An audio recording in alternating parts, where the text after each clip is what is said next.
Hello everyone, I'm Becky Goldsmith with Piece of Cake, and I want to show you what's inside our book, the second edition of Piecing the Piece of Cake Way.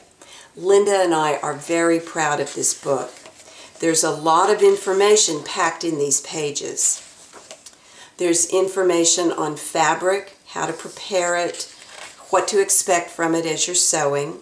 There's a section on color, contrast, and pattern, which will help you choose the fabrics that you use in the quilts in this book.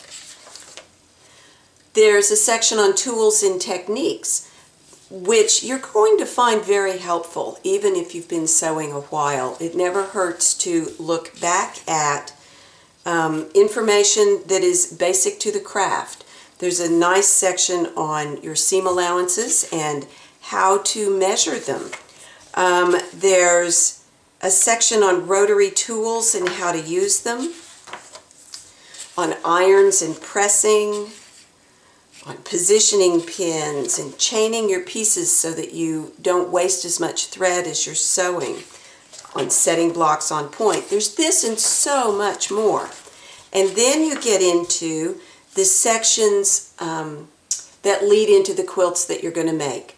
We broke this quilt down into strips, squares, half square triangles, curves, diamonds, and improvisational piecing. And each one of these sections begins with information that will help you construct the quilts that are made with that technique. So for instance, Fields and Fences is a rail fence block in 2 different sizes. You make this and it helps you learn how to cut accurately, and it helps you to focus on making an accurate 1/4 inch seam allowance. And when you get to the next quilt, Linda's log cabin quilt, it helps you focus even more, because it's even more important in a log cabin that your seam allowance be completely accurate. Then we go into this chapter on squares, and this is focused on strip piecing squares. Strip piecing square units. So there's 4 patches and 9 patches in this book. And then we put what you've learned here together into this quilt called Weave a Rainbow, and the Scrappy 9 patches, which is set on point, which brings in another technique, which is how to set a block on point.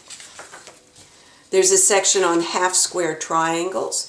In this section, we share with you our favorite ways to make accurate half square triangles, and we show you how to put them together, how to use those positioning pins to very accurately place the center point where those half square triangles come together.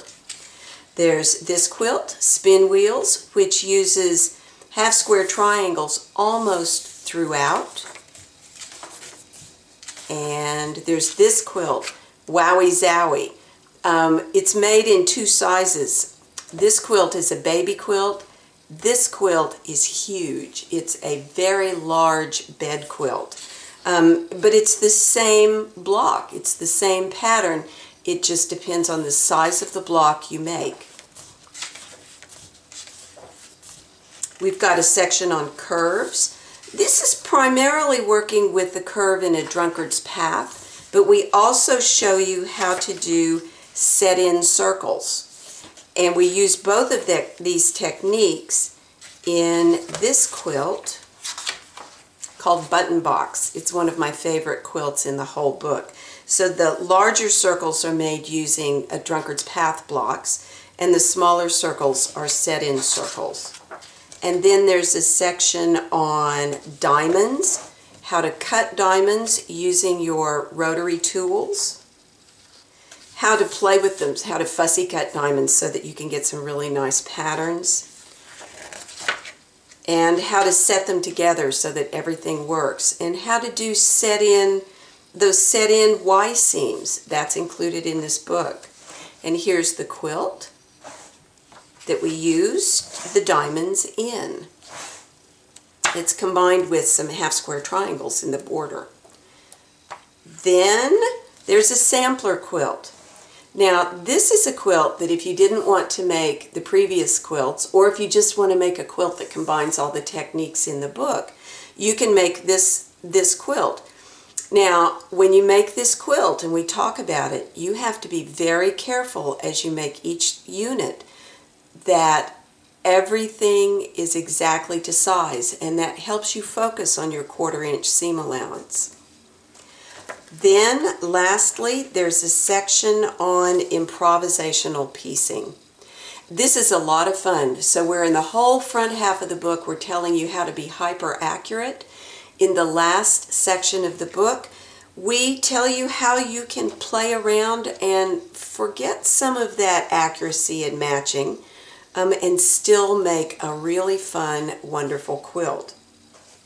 So that's what you're going to find inside Piecing the Piece of Cake Way. In addition, there's a section that tells you how you can make any quilt any size. So this is one where there's a little math involved. It tells you how to pull out your pencil and paper and calculator and make your own calculations in case you want to change the size of any quilt that you see. And that's the book. I hope you have enjoyed this preview, and I really hope that you enjoy the book. May you have many happy stitches. Thanks for watching.